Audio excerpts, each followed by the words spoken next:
நம்மள நிறைய பேர் ஒரு லட்சியத்தோட போராடிட்டுருக்கோம். அந்த இலக்கை அடையிறதுக்கு சில பேர் எல்லாருக்கும் தெரிஞ்சபடி முயற்சிப்பாங்க.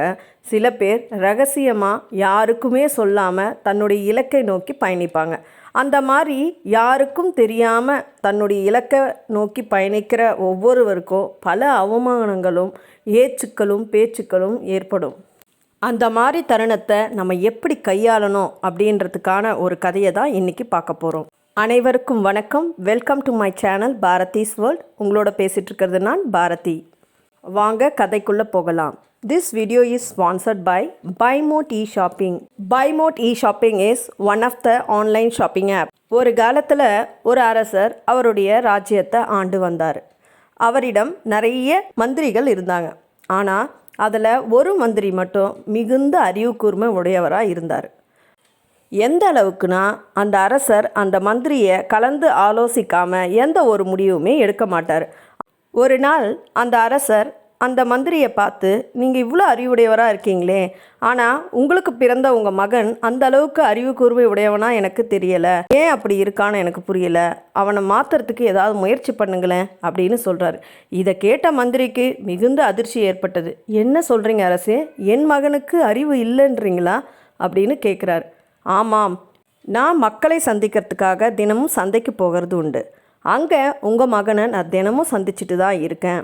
அவனிடம் நான் தினமும் ஒரு கையில் தங்க நாணயத்தையும் ஒரு கையில் வெள்ளி நாணயத்தை வச்சுக்கிட்டு, இதில் எந்த நாணயம் மதிப்பு அதிகம் நீ நினைக்கிறையோ அந்த நாணயத்தை எடுத்துக்கோ அப்படின்னு சொல்லுவேன்.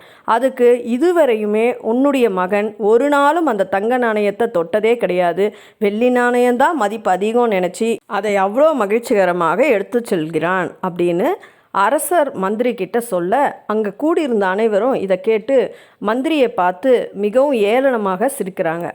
இதனால் மந்திரிக்கு மிகுந்த அவமானம் ஏற்பட்டு வீடு திரும்புகிறாரு.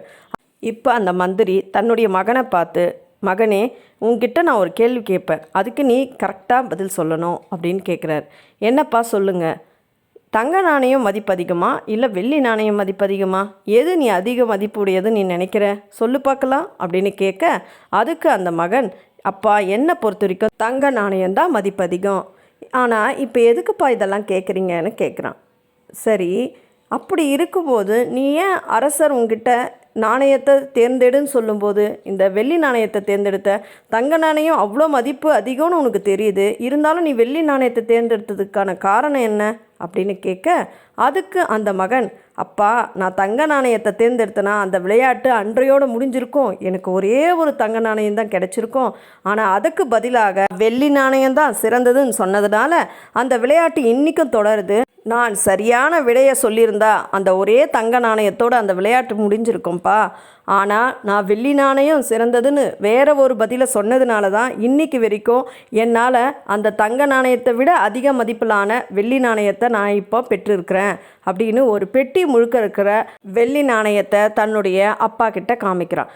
இதை பார்த்த அந்த மந்திரிக்கு மிகுந்த மகிழ்ச்சி அடைந்து தன்னுடைய மகனை நோக்கி, நீ முட்டாளுன்னு ஊரே சொல்லுது, உன்னை பார்த்து சிரிக்குது, ஆனால் இன்றைக்கி நான் உணர்றேன் என்னுடைய மகன் அறிவாளி தான் அப்படின்னு தன்னுடைய மகனை பாராட்டுறாரு. தன்னுடைய பணியை செய்வதற்காக அரண்மனைக்கு சென்ற அந்த மந்திரியை மற்ற மந்திரிகள் எப்பவும் போல கேலியும் கிண்டலும் செய்கிறாங்க.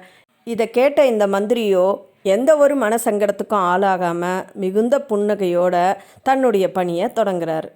இந்த மாதிரி தாங்க நம்ம வாழ்க்கையில் நம்ம இலக்கை அடைவதற்காக நம்ம போராடிட்டு இருக்கும்போது நம்ம என்ன செய்கிறோன்றது மற்றவங்களுக்கு தெரியாத வகையில் நம்மளை கேலியும் கிண்டலும் செய்வாங்க. அதை கேட்குற நாம் மிகுந்த மன சங்கடத்துக்கு உள்ளாகி நம்மளுடைய இலக்கை அடையக்கூடிய பாதையிலிருந்து விலகி போக வாய்ப்பு இருக்குது. அதனால் அந்த ஏச்சுக்களையும் பேச்சுக்களையும் நம்ம காது கொடுத்து கேட்காம நம்மளுடைய இலக்கை நோக்கி மட்டுமே பயணித்தால் நிச்சயம் நமக்கு வெற்றி கிடைக்கும். இந்த கதையில் அந்த சிறுவன் எப்படி தனக்கான ஒரு பாதையை தேர்ந்தெடுத்து வெள்ளி நாணயம்தான் சிறந்ததுன்னு சொல்லி தனக்கு தேவையான பொருட்களை சம்பாதித்தானோ, அந்த மாதிரி நாமும் சத்தமே இல்லாமல் ரகசியமாக நம்மளுடைய திட்டத்தை யாருக்கும் அறிவிக்காமல் நம்மளுடைய இலக்கை நோக்கி மட்டுமே பயணித்தால் வெற்றி நமக்கு நிச்சயம் கிடைக்கும். ஆனால் நம்மளை அவமானப்படுத்தின மக்களோ இன்னைக்கு நம்ம ஒரு உயர்ந்த இடத்த அடைஞ்சிட்ட பிறகு மற்றொருவரை திரும்பியும் கேலி கிண்டல் செய்ய ஆரம்பிச்சிருவாங்க. அவங்க அதே இடத்துல தான் இருப்பாங்களே தவிர முன்னேற முடியாது. எனவே நம்மளை சுற்றி இருக்கிற நம்ம மீது பொறாமை கொண்ட மக்கள் என்ன தான் கேலி கிண்டல் செஞ்சாலும் அதை நாம் பொருட்படுத்தாமல் நம்ம இலக்கை மட்டுமே நோக்கி பயணித்தால் வெகு சீக்கிரமாகவே நம்ம வெற்றியை அடையலாம் என்பதை இந்த கதையின் மூலம் உணரலாம். மீண்டும் உங்களை அடுத்த பதிவில் சந்திக்கிறேன். நன்றி, வணக்கம்.